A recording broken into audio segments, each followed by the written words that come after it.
I'm here today to give you a short demonstration on what King Arthur's Gold is. Now, King Arthur's Gold was developed and published by Transhuman and released on Steam back in November 5th, 2013.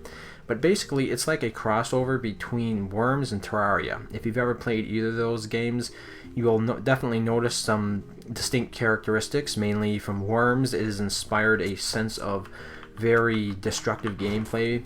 You can destroy many elements of the environment. From the Terraria side of the game, you'll notice that almost everything is buildable. You can construct entire castles and then siege your enemy and pretty much knock them down. So right now there are 3 different classes in the game. It's unlikely there will be more, but the developer is still updating the game as of this playthrough. Now, so here we have the Builder, the Knight, and the Archer. Now, the Builder is probably the most crucial class in the game, and is also the most difficult to play. So if you are new to the game, I do not necessarily recommend you play the Builder, because you have the responsibility of building a good base fall squarely on your shoulders. And if you do not build a good base, if you do not know how to build a good base, it is your fault probably that your team has lost. Or if you can also unintentionally grief your fellow team, and that could result in basically the admin of the server kicking you, because the servers are dedicated. They have to be hosted on a computer outside. You can't just create a server and host it on your own.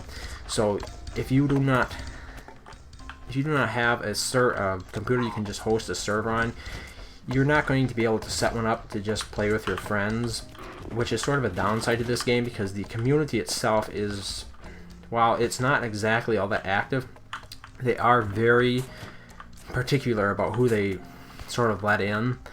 And if you're not very good at the game, you could easily be kicked because people don't want the noobs around messing up their gameplay. And I don't know how I feel about that. It's like you really can't expect people to learn if you make the game unfun for them. You know, if they jump in and they want to play around, and right away the game is just, people are making it they get kicked, they get banned. There are a couple of ways you can get banned in the game, either if your ping is too high, or if like I said, you did something that the administrator of that server didn't like accidentally. Okay, look, here we have the first opponent. Now, back to what I was saying, like if you accidentally destroyed a building or something, that instead of when you're supposed to be building them. So yeah, it requires a certain amount of skill to get into it, and as you can see now, with this guy is obviously better than me, and he just killed me. Okay, that's fine. I wasn't really playing that hard anyway. Yeah, so what I have here, I'm on a server that it doesn't have many people on it, and this is mainly because if I had jumped into a server with more people, it's too chaotic. I suppose this guy won't leave me alone now for the rest of this episode. But yeah, okay, here we got a trampoline. Oops, I just fell down. So I think I would like to distinguish between the different classes. Now right here I have the Knight. Before I had the Builder, and I mentioned some of its traits. The Knight is basically your basic fighting unit. He has a shield, and you can do different things with it. Like right now, you can hover with it. See? So if you jump off of a very tall building with the Knight, you can sort of shield glide down so you don't hurt yourself. You can also do this skidding thing. This basically speeds up your movement if for some reason you need to get across the map quicker. Of course, the best way to get across the map is to use an engineer and build tunnel. Basically, it's a tunnel, yeah. And the tunnel basically allows you to sort of time warp between 2 areas with the tunnel at. So, in addition to those 2 classes, the warrior, or the Knight, and the Builder, we have the Archer. Now, the Archer is probably the hardest to work. I know there's a lot of responsibility that falls on the part of the Builder, but the Knight is probably the easiest one, and the Archer is probably the hardest. Now, this is because the Archer is very weak, and it takes a great amount of skill to actually be productive with it. Like, you're basically just raining arrows down most of the time, and a lot of players don't know how to use the Archer, and they'll stand on the ground and shoot, which means that they often get stuck in doors, or they they're not really contributing to the team in the way they should. So like I said, it takes a good amount of skill to do it, but they have some unique abilities. One of them is you can stand in trees and shoot from there, which is rather interesting, because they're the only ones that can shoot from trees. I wonder if that guy's gonna get killed in there. So yeah, you basically have longer respawn times the more you get killed, I think, but I could be wrong about that. So the most interesting of these classes is the builder, and I wish they would leave me alone for a little bit so I could show you some of the cool stuff you can do with the builder. Now you can open up the builder's menu like this, and you can choose different things like a stone block. Let's see if I can get up. Can I get up on top there? Okay. That's unfortunate. Here, let's just walk outside the door. I wanted to get up here. So let's say you sort of build like this. So yeah, it's very similar to Terraria in that sense. But I ran out of stone there. So you can get more goods by farming them. If you build a tree farm, or like with stone, you're going to have to mine all of it. So like I drop down here, and you can just right-click to mine stone. Like right now, I'm making some stone. Okay, now I'm mining gold, but.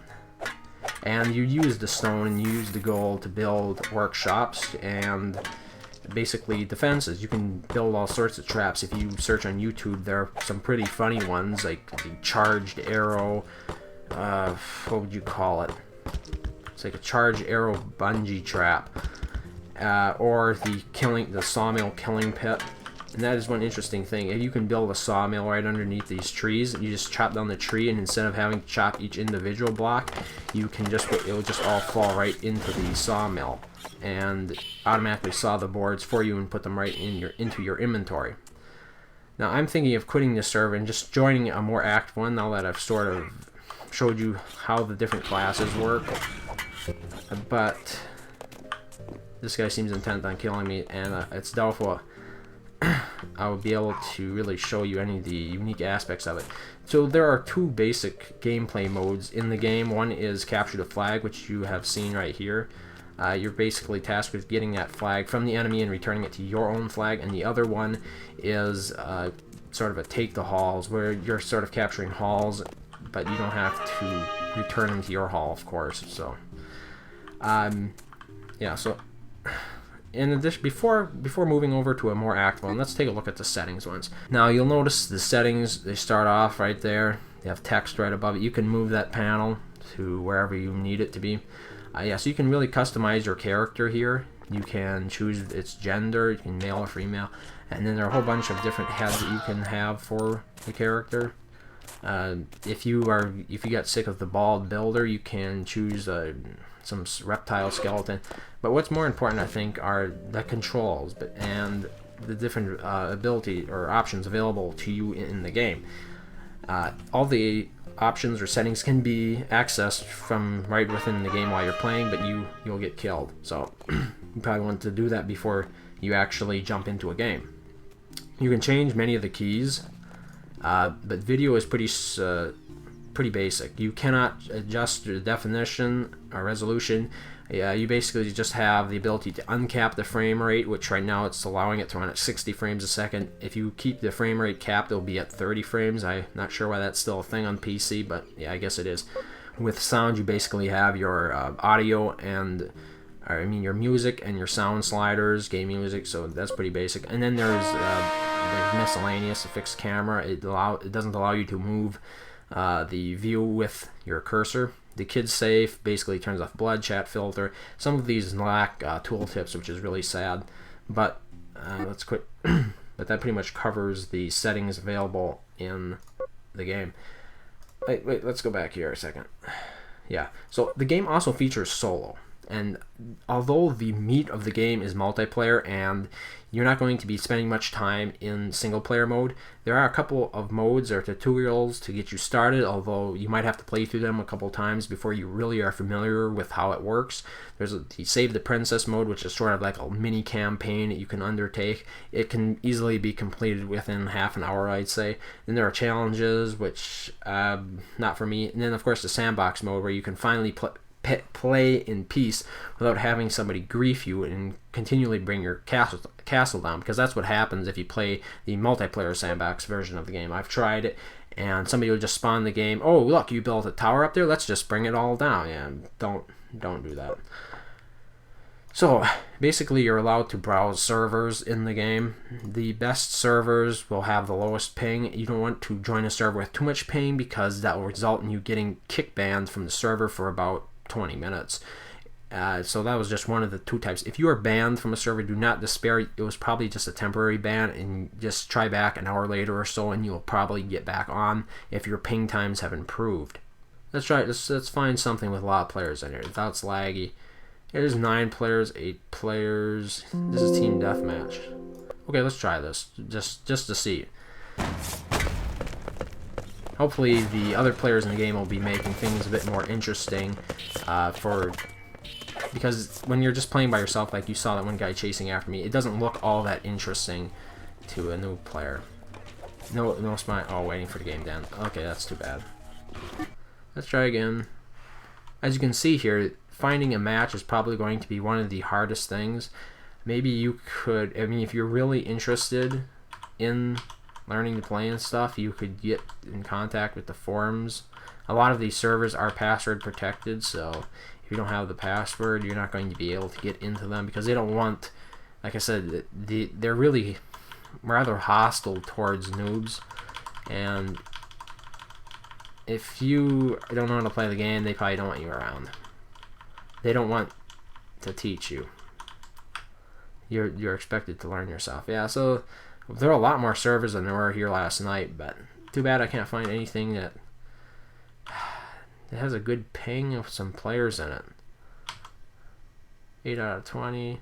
Okay, we're just going to call it quits then. Yeah, once you actually get into a game that has a lot of activity in it, I would recommend basically 8 players, 4 on each team. That seems quite manageable. If you have more than 8 players, it seems like destructive takes the forefront of the game, and building is basically useless, because while there is sort of a consensus on how to destroy things, different people are going to build things different ways. So unless you're all collaborating on TeamSpeak or something together, it's unlikely that you'll all be able to concentrate on building a good defense, whereas you'll all be able to pretty much agree on how to destroy a different castle. So that's why I recommend the basic 8 as sort of the maximum number of players you want in a game, 4 on each team. That seems quite balanced and quite manageable. And yeah, basically for your consideration, ladies and gentlemen, King Arthur's Gold. It is available on Steam for $9.99. You can also buy it on GOG, Desura, and pretty much any other platform currently out there that distributes video games. If you buy it directly from the publishers, the developers, publishers, you can get a second copy for a friend of yours for only $2 instead of the full $10. So they run a nice little deal there to help people who want to play together. And I believe it would be a lot more fun if I had somebody I was playing with, as opposed to just playing by myself all the time. So thank you very much for watching King Arthur's Gold First Impressions playthrough. And until next time, farewell.